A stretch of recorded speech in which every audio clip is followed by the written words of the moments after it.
Hi, welcome back to Dog Tricks of the Trade, or Deb's Tricks of the Trade. Anyway, I'm going to be using Troy here as my model today. And what we are going to be doing is we are going to be doing those toenails, how to get the toenails back. And for those joining me on the Facebook feed, we all know that this is just a cordless, very small, easy to use Dremel 7700. They do make these in the quote-unquote dog, in the dog toenail models. I do not recommend them. They really don't work. Just get your dual speed, high-low Dremel 7700s. They have a detachable battery, comes in and out. When you use these, use it, take this off, and put the battery right back on the charger. They don't last forever. And when the battery goes, you can order a separate battery or just order a whole nother Dremel because the batteries are expensive. So what we're going to do today is we're going to take the dog toenail. So I'm hoping everybody can see this really good here. All right. Okay. Now, whatever length, and she's got some black toenails, so those are always scary because you can't see the quick. So whatever the length of the toenail is, we are going to be looking at 1/2 of that length. So I'm going to be taking this Dremel, 1/2 on the side, 1/2 on the top, 1/2 on this side, and maybe work it at an angle and think about sharpening a pencil. And that's what you want to do. You don't want to top off the front because that will be an exposed quick.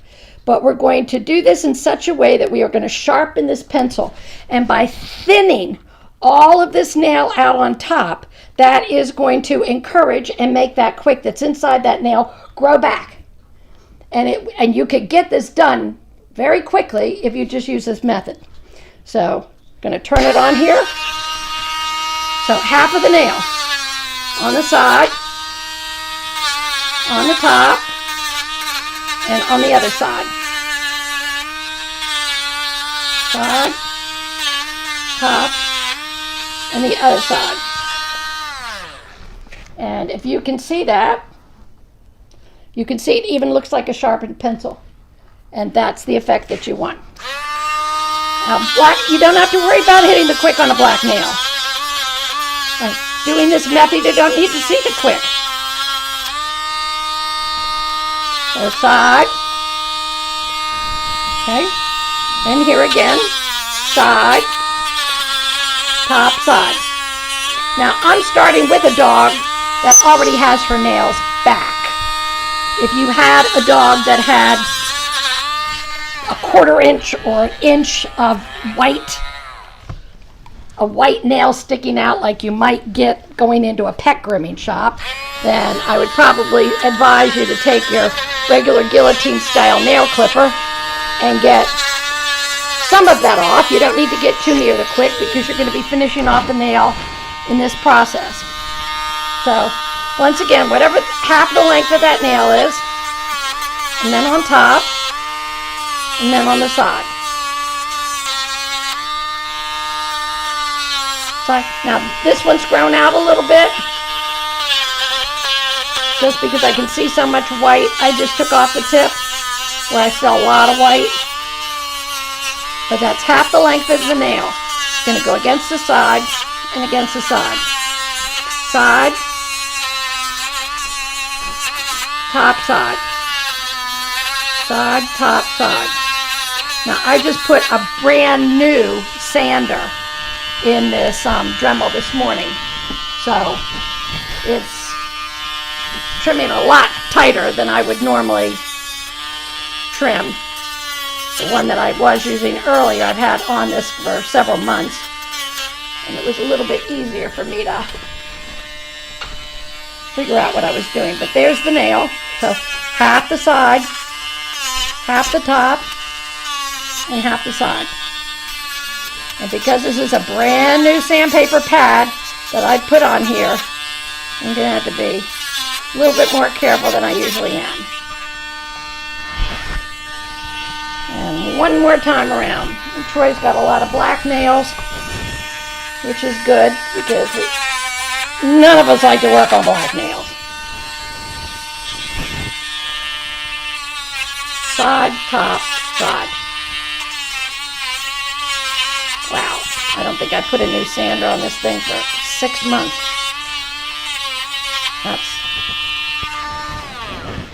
So, ideally what you want to be left with is a sharpened pencil. A sharpened pencil. Right. Here you can see it. There you can see it. Just a sharpened pencil. And by doing half of that nail, now you've exposed the quick underneath. It's not exposed, but the quick can feel the thinness of this, and it's going to recede. And I could probably work these toenails back up against this pad in just a few short weeks. It would not take long at all. Now, her nails are longer than Kira's that I showed you earlier this week because I was showing Kira in March on her specialty, so I had worked her nails back. They really should be, your nail ideally should never touch the ground. So when a dog is walking, you should never, never, never have that nail touch the ground. Because obviously if it's touching the ground, it's going to be throwing the entire dog off balance and out of alignment. So if there's your nail, right? So here's my good old trustworthy Belgium comb. So you can see she's got her normal body weight. I can put that comb under there and none of these nails are touching the ground, which is a good thing. For me, I'd probably like her nails a little bit shorter. I can certainly work on them, but again, even back here, none of these nails are touching the ground. And ideally, that's what every single breed of dog should be doing. So I just wanted to show you that trick because I did get back from Judith yesterday, and although Kira's nails were in very good shape, she said, you know what, if you started at half the length of that nail and went from side above to the side, you could work nails back 10 times quicker than what you've been doing. And I went, wow, that's a good tip. So I thought I'd come in today and show all of you. So whatever the natural half length of that nail is, I'm going to go on low now because this thing is so high. Okay, so you do the side, the top, and the side. Half the length of that nail. And because I have a brand new sander head on the top of this, it's going super well. So we can see here that just looks like a pencil being sharpened, and that would be ideal for this technique. And again, that is your Dremel 7700, and that is the best way to do the tips of the nail. The other thing that I always find very important, now I know at King Charles Spaniels for the dog show ring, you're not supposed to take any of the feathering out from the underside of the pad. I get it. You're going to have to know the different standards for every breed if you intend to show your dog. But for Springer Spaniels, which is I mostly talk about because that's what I train and groom and breed. So most of my audience is about the Springer. And for pets, any pet that's living at home, all of this really should come out. Again, I love cordless equipment around their nails and around their feet. All dogs hate their feet and their nails fooled with on some level. Some are really bad. You know, Troy's kind of okay. Kira doesn't care, right? But we all have that. I like cordless. It's just less to fool with. And we all know that the wahs adjust. And they literally go from a 30 blade down to a 9 blade and anything in between. So I just like that, having that flexibility in one clipper. Actually, I can do an entire pet trim with this if you don't mind the backs being super short. But I'm going to opt to do the 30 blade, the closest one. And what I'm going to do, and again, I call this the frog. I'm going to move this camera over here. For all of you that might have horses out there, when you pick up a horse's hoof, this area in here is called the frog. So that's what I like to do. and I simply go in and come out one time. That's it. Now I'm going to turn this around, and I'm going to go in and come out. That's it. That's it. That's all I'm going to do.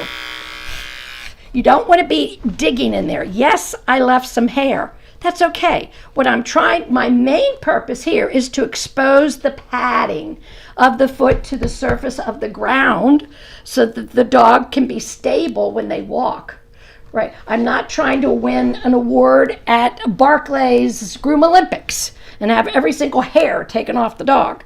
No, this is just a practical thing. You want to expose all the padding on this foot, and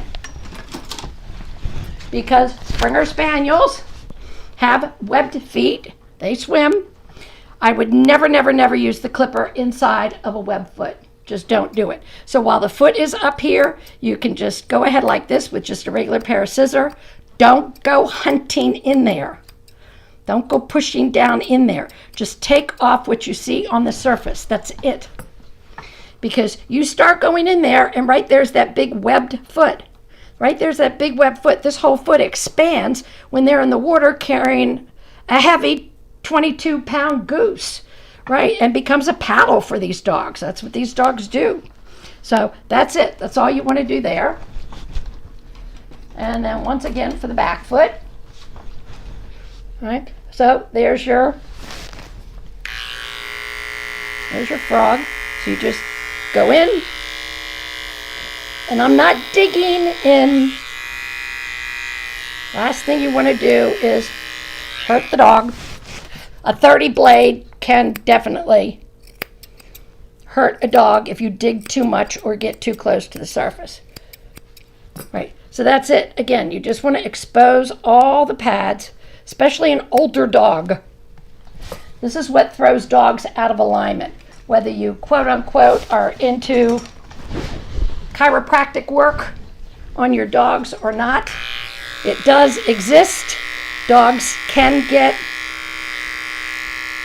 become dysfunctional and end up with spinal problems and health problems because things are out of alignment. And a lot of it most of it has to do with their neck and their shoulders, but a goodly part of it definitely has to do with the fact that their toenails are too long. They can't walk on the surface of their foot properly. And you want to get these pads to where they can go down on the ground. And don't worry about hunting your dog with these pads exposed. Trust me, a Springer's pad can take a lot of beating. I do this when I'm hunting my dogs too. I keep their feet open.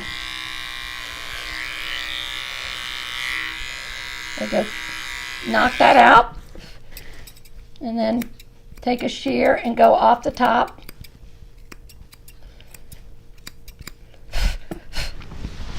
All right. So there we are with Troy's feet. So you saw the nail, and I'll just go over it one more time. With the Dremel 700, you take half the length of whatever nail it is that you happen to be working on, and you go the side, the top, and the side. Now, I put a brand new pad on this morning. I should have used it on low. I didn't realize how grounding it would be. All right, side, and you kind of bring it in and you leave this to a narrow point. Just think of sharpening a pencil. And if you think about sharpening a pencil, after you've sharpened your pencil, would you go like this in the front to dull your pencil? No. So that's why sharpen a pencil. It's a good, clear way for you to remember and to understand what you're doing. So the side, the top, and the side.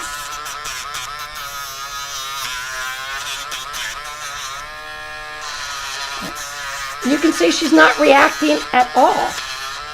If you always work on your dog's nails this way, you're never going to get a dog that's frightened or upset or out of sorts about you working on the nails. Well, there we go. There's a good example of that pencil finish. the perfect pencil finish, ladies. That's what you want to get from your salon. So that's going to be it for today. I just wanted to go over even yet a better way of doing toenails and how to work those toenails back and back and back, and what your goal is for a house pet. Your goal would certainly be to keep that nail in such a way that that nail never touches the ground. On a show dog, Troy's got too much nail showing. I can't trim her feet to look really, really pretty for the show ring. I mean, the judge is going to come up and just see that big ugly nail sticking out. So if I was showing her, of course, I want those nails further back. And that's just a cosmetic beauty thing.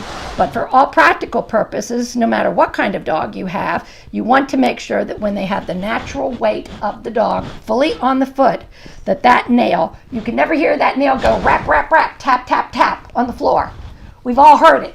And if you've heard it, shame on you, shame on me. You should never be able to hear the tap, tap, tap of those nails on the floor. And if you do, it's time to go to your drawer, get out your Dremel, and start working these nails back. I have one of these down here at the shop, and I have one up at my house.